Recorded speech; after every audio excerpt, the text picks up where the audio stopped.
Good morning, all of you. Today we will discuss lesson number 5, natural vegetation and wildlife. What is natural vegetation? I think most of you might have heard about natural vegetation. What it means? Natural vegetation refers to the plants community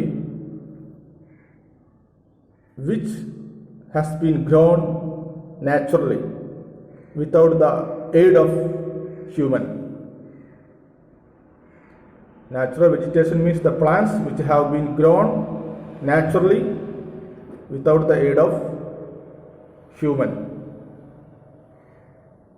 and has been left undisturbed by human for a long time.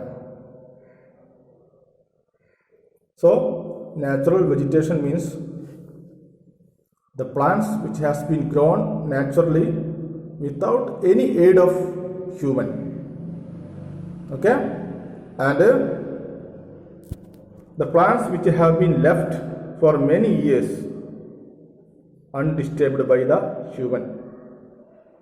This is the natural vegetation.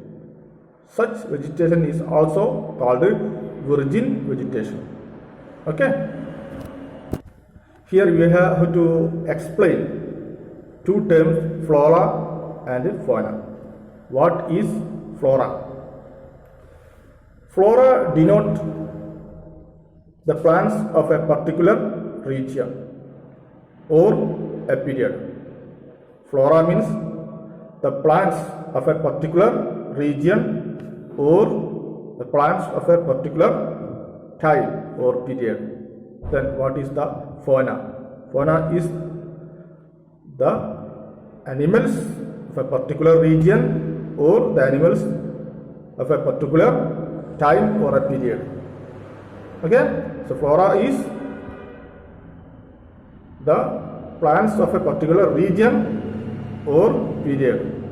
Fauna is the animals of a particular region or a time or period. Anyway, this diversity in flora and fauna is due to many reasons.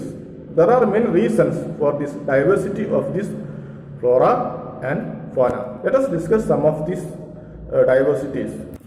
Here we have to discuss the reason for the diversity in the flora and fauna. First, land. Land is the main reason for the diversity in the flora and fauna. Land affects the natural vegetation directly.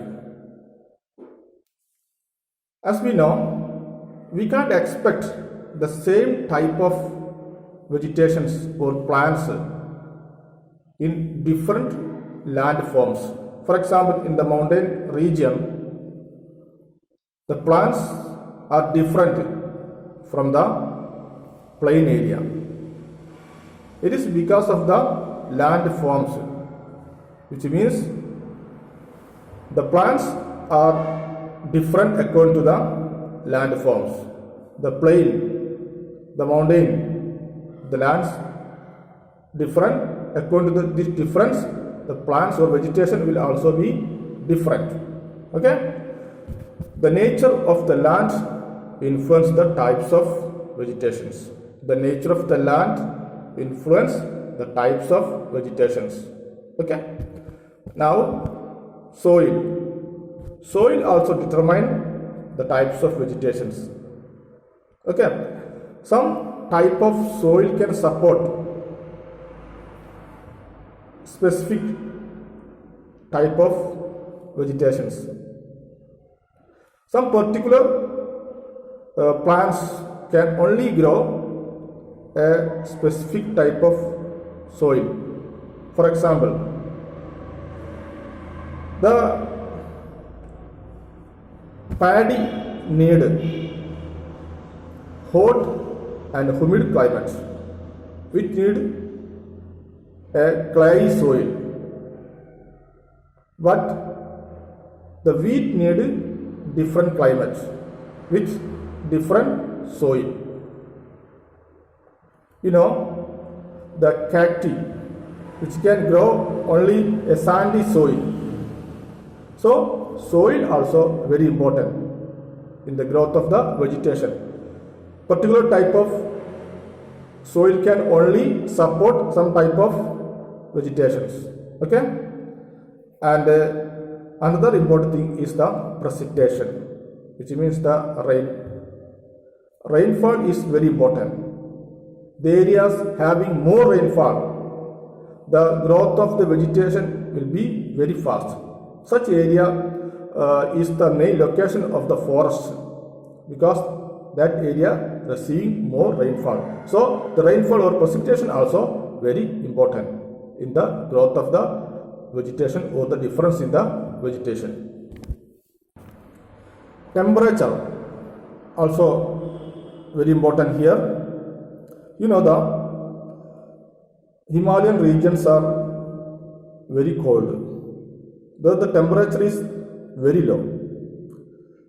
There are particular type of vegetations, but that particular vegetation cannot be seen in the plain areas or the hill other landforms, because their temperature is very low. Such type of vegetation can grow only in the low temperature areas. But you know, high temperature areas like a desert supporting the growth of the cacti, which cannot grow in the low temperature areas. So temperature is also very important. So these all about today's module. If you have any doubt, don't forget to ask. Okay, thank you everyone.